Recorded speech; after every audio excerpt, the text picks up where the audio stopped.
Hello, multivariable calculus students. This is Mr. Johnson, and this is the second video for section 10.2, and we're going to talk about integrals of vector functions in this video. The integral of a vector function is very similar to the type of integral that we've done in the past. You're going to deal with a definite integral, you're going to deal with indefinite integrals, and both have similar behavior. Just like with the derivative, when you integrate a vector function, you're going to integrate each individual component of the vector itself. And so if we utilize a definite integral, we're going to take the definite integral of each of the components. If it's an indefinite integral, there will be a constant of integration. You can see that the fundamental theorem of calculus also applies to the definite integral of a vector valued function. And so there's just a lot of similarity here. The challenge is mostly just making sure that we remember our antiderivatives from the previous years. Let's go ahead and try example 6 and get into it. So in this case, we have a definite integral from 0 to 1. We're going to separate this out and do each component. So the first one, we have the antiderivative, which is equal to 4 times the inverse tangent of t. So that's one that should be memorized from previous years. Inverse tangent derivative is 1 over 1 plus t squared, and so we just have this 4 multiplier on it. And we're going to evaluate from 0 to 1.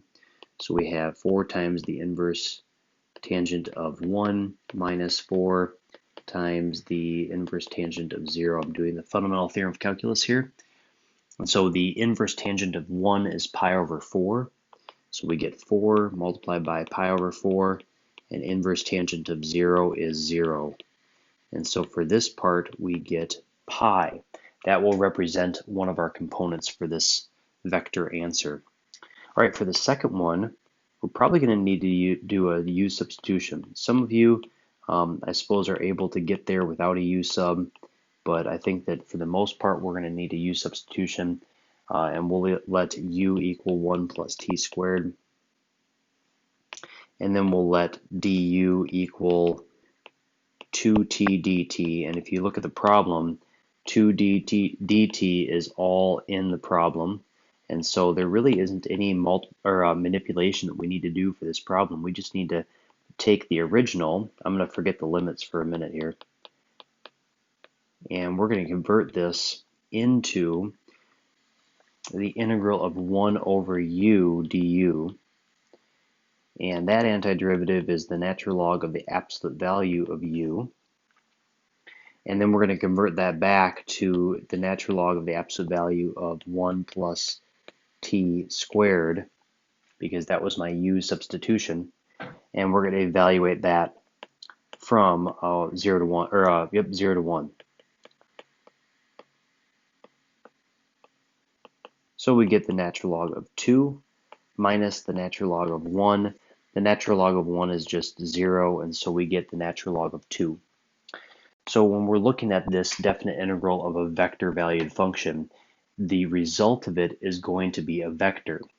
Now this is a little bit tricky because this first component is j and the second component is k. And so because of that, what we have is a vector that has just the component j and k. And so our answer will be pi times vector j plus natural log of 2 times vector k. Okay, let's go ahead and move on to example 7. Okay, in example 7, we're going to perform a definite integral again. And so there's really just a different vector function here. It's kind of the same concept we just talked about. Now, when you take the integral of sine of pi t, this is one that I mentioned in some of our last videos when we were just reviewing integrals. This is one that you would use a u sub for AB calculus, but maybe not as much on BC calculus. Some of you are able to get to the antiderivative by just understanding that the chain rule applies to this. But again, we're doing an antiderivative, and so we have to account for the chain rule, which again is a u substitution. Now, here's what I'm going to do is let's go ahead and calculate it, and then I will show you the u substitution and how that works, and you get the same exact answer. So we have negative 1 over pi times cosine of pi. minus negative, so plus 1 over pi times cosine of 0. And cosine of pi is negative 1, so we get negative 1 over, I'm sorry, we get positive 1 over pi plus 1 over pi, and so our answer here for this particular component is 2 over pi. All right, let's say that you were really struggling to get to the antiderivative on this one.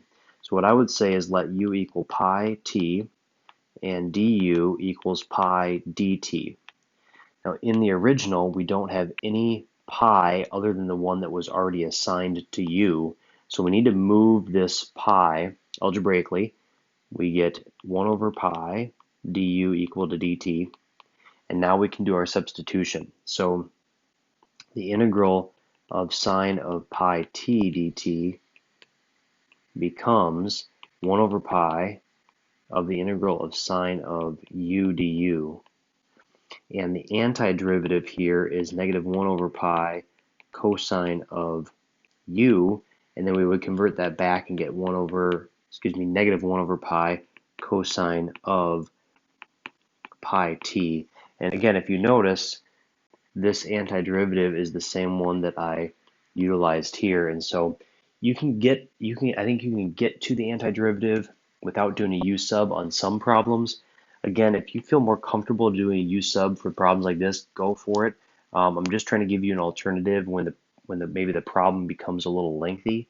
I want you to be able to have a quick alternative to these antiderivatives. Okay, so then we also have the definite integral from 0 to 1 of 6t squared plus 4t dt. This is just power rule all the way. So we get, let's see, 2t cubed plus 2t squared evaluated from 0 to 1, which is just 2 plus 2, which is 4. And so our final answer here, in this case, would be the vector 2 divided by pi and then 4. Okay, let's look at example 8. So example 8, we're just going to chat just briefly about the indefinite integral. So remember, with an indefinite integral, what you're doing is you're taking the antiderivative of each part, but you're not evaluating it. So the antiderivative of 2 cosine is going to be simply 2 sine of t. And the antiderivative of sine is negative cosine t. And then the antiderivative of 2t is going to be t squared. However, when you think about this, this is an indefinite integral of a vector valued function, and so we might get some sort of constant of integration here. The difference between last year and this year is that constant of integration is a constant vector. So when we're doing the antiderivative, we may get a constant vector out of it. We just don't know, and it depends on the problem. You may see this written, or you could also write this as 2 sine of t times vector I minus cosine t times vector j plus t squared times vector k plus vector c, the constant vector. Okay, let's say we take the exact same problem here and we turn it into a definite integral. Now remember, when you're evaluating this definite integral, we're going to take and look at the answer we got for part A evaluated at pi over 2. So we have 2 sine of pi over 2 times vector I minus cosine of pi over 2 times vector j plus pi over 2 squared times vector k plus our constant vector. So that's our upper limit, subtracted by, and I'll just put this below, well, maybe I'll make some space here. There we go. So we have 2 times sine of 0 times vector I minus cosine 0 times vector j plus 0 squared times vector k plus our constant vector c. So the first thing I want to point out, and we talk about this in the fundamental theorem when we teach it to you in single variable calculus, but notice that the c vector, the constant vector, does cancel here. So that part's going to be gone. And then we can start to simplify the rest of it. So again, we have 2 times sine of pi over 2, so that's going to just be 2i. Cosine pi over 2 is 0, so then we have plus pi squared over 4k, and then we subtract the sine of 0 is 0, cosine of 0 is 1, so we have negative j and then 0k. And then we just finish this off. Let's write it in our proper order. So we have 2i plus j plus pi squared over 4k.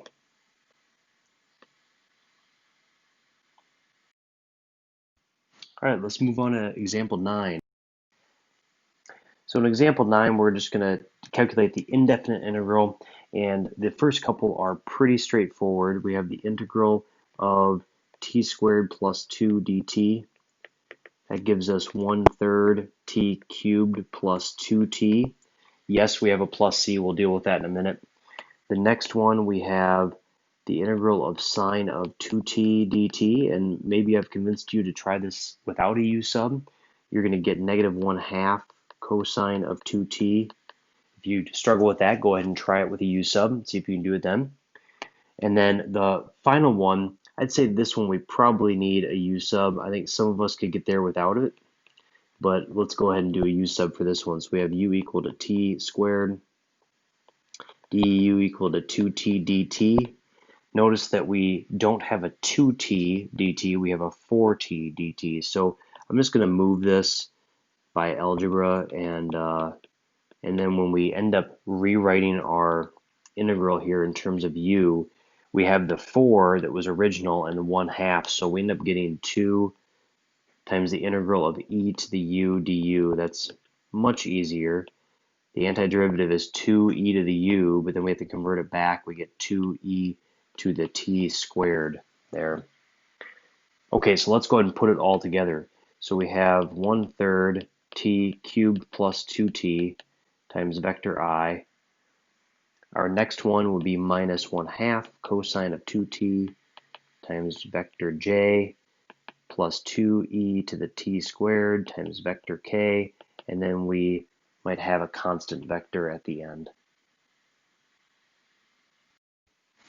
Okay, if those problems are getting easier for you, then let's go ahead and tackle example 10 and 11, because those are a little bit more difficult, and it does tie in to what we've been doing in our last chapter as well. So we're going to look for the equation of the plane perpendicular to that vector curve at that particular point. So if you kind of envision this particular curve in space, who knows really what it looks like, but whatever that curve is, we're going to focus our attention on the point 0, pi, and -2.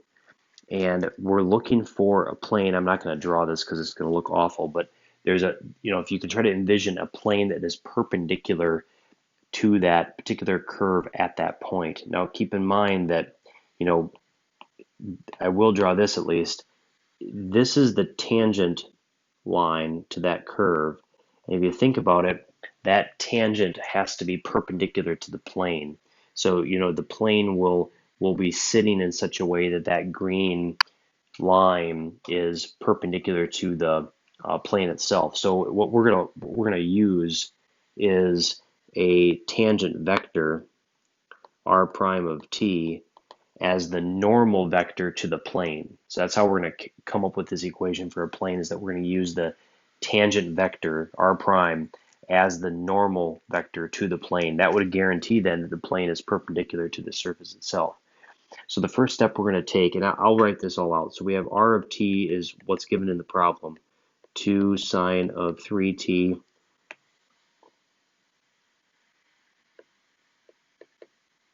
and then t, and then 2 cosine of 3t. So let's find r prime of t, which is going to be 6 cosine 3t and 1, and then -6 sine of 3t. Okay, we're going to need the derivative at that particular point. Now remember, I mentioned this in previous example, is that the point is x, y, and z. We need the t value, but remember you have a nice little helpful hint here. T is that middle term, and it's the same as y, which is the same as pi. So in other words, what we can get out of this point is that t, sorry, let me change this, t is equal to pi because it lines up in our equations. So what we're going to calculate is r prime of pi, and excuse me, cosine of 3 pi is -1. So we get -6, 1, that doesn't change, and then sine of 3 pi is 0. So that's our tangent vector to the curve. Now remember, if the plane is perpendicular to the curve, that tangent vector is perpendicular then to the plane. Okay, so that plane kind of cuts through this particular surface. We're gonna go ahead and label this. Let's just label it now as, remember how we have n as a, b, and c with our equation for our plane? Well, this is gonna be -6, 1, and 0. Okay, the other thing that we need here is the point. Now remember, the point is 0, pi, and -2. We're going to let that be our initial vector r, and then I'll come up with, or I'll show you the equation of the plane really quickly. So the equation of a plane, if you remember from chapter 9, is a times the quantity x minus x sub naught plus b times the quantity y minus y sub naught plus c minus the quantity z minus z sub naught equals 0. So we're going to plug in all the things that we need for our plane given the information that we found here. So we're going to take a look at the normal vector, which is here. We're going to take a look at the initial vector, which is here, and substitute those into the plane. So what we get is -6 times x minus 0 plus 1 times y minus pi plus 0 times z plus 2. Obviously, we don't need a lot of the stuff there. We're going to get for a final answer -6x plus y minus pi all equal to 0. That's the equation of our plane perpendicular to the vector function. Okay, we have one more example on the next page. All right, in this example, we're going to try to put together all the stuff we're learning right now with some of the things that we did back in chapter 9, and that is the angle of intersection between two different curves in space. Now, the first thing we have to confirm is that these two curves intersect. Now, keep in mind that we're looking at just their paths. So we're going to talk about particles moving in space with section 10.4, and when we talk about that, we're going to look at, do particles collide? That's a different question than what we're discussing right now. We're not looking at whether or not a particle is traveling on this path and yet it intersects and collides. We're simply looking at, when we graph these curves in their entirety, do they overlap at some point? The reason the distinction is really important is because the t that you see in, let's say, this first vector function doesn't need to be the same representative t as the second function. So in other words, if you were to treat all the t's the same, identical, then you're claiming that the time, that this is time and that it matters. Because what you're saying is that the parameter in the first one is the exact same definition of the parameter in the second one, which is not true. Remember, we have variables such as t that allow us to kind of hold a place value in a function. They're an input, but they're kind of a dummy variable. They don't really interact the same way unless we're told so. So what I'm going to do here is I'm going to let the first function be in terms of t. So we have t, 1 minus t, and 3 plus t squared. But then what I'm going to do is change the second one because I don't want to get distracted by the fact that they both are t's, because those t's aren't necessarily the same. So I'm going to change it to m. I'm just picking a random variable. You can pick whatever you want. And so we have our two different vector functions. The idea is we want to see, is there a value I can plug into one of them and a value I can plug into the other one, and I get exactly the same vector. So I get the exact same point of intersection. So my equations then are going to be t equal to 3 minus m. So I'm going to look at the very first component in both vectors. I'm going to see if there's a value t that I can plug in and a value m I can plug in that make it true. Now, obviously, there's a handful of things that could work in that equation, but I also have to make sure that 1 minus t is equal to m minus 2. and then I need to make sure that 3 plus t squared is equal to m squared. So I need to find an m and a t that make all three of those true. What I'm going to start with is the very first one substituted in to the second one. So I'm going to take 3 minus m and put it in for t. So I have 1 minus 3 minus m equal to m minus 2. I get 1 minus 3 plus m equal to m minus 2. And this gives me negative 2 equal to negative 2. This is a very kind of frustrating result because it doesn't tell you much. All it tells you is that it's balanced, but it's really not specifying a value because the variable canceled. All it's saying is that negative 2 is equal to negative 2, which is a true statement. So therefore, we didn't come up with an error, but we also didn't come up with anything helpful. Okay, that is going to happen to us more often than not. So now what I want us to do is try the same thing, but in the third equation, and see if we can get something to work there. So we have then 3 plus, instead of t, I'm going to make it 3 minus m squared equal to m squared. And I get 3 plus 9 minus 6m plus m squared equal to m squared. M squareds cancel. If you balance it off, you get 12 equal to 6m, which means we do end up getting a value for m. We get m equal to 2. Now, if we use the very first equation, which is fair game, we have t equal to 3 minus m, so we end up getting t equal to 1. Now, if we were to go back in, we know that if t is 1 and 2 is m, this works. We know that if t is 1 and 2 is m, this one works. They're both 0. And if t is 1 and 2 is m, the final one works. So we have successfully found a t value and an m value that causes the two different curves to intersect. Now what we have to do is find the point of intersection. So for instance, if we have r of 1, so for t, I'm using the very first equation, and I'm plugging in 1 for t because that's what we found here. I get 1 and 0 and then 4. Now you can confirm this with the other equation and plugging in 2. So I'm going to use the second equation. I'm going to plug in 2 for m because I'm making that one be m. And I have the vector 1 and 0 and 4. Well, guess what? That's a good sign. So the point of intersection is 1, 0, and 4. Okay, our next task is to figure out the actual angle of intersection at this particular point. Now what we're going to do is we're going to look at these two curves. Let's say that, that they look something like this, okay, and they intersect right here.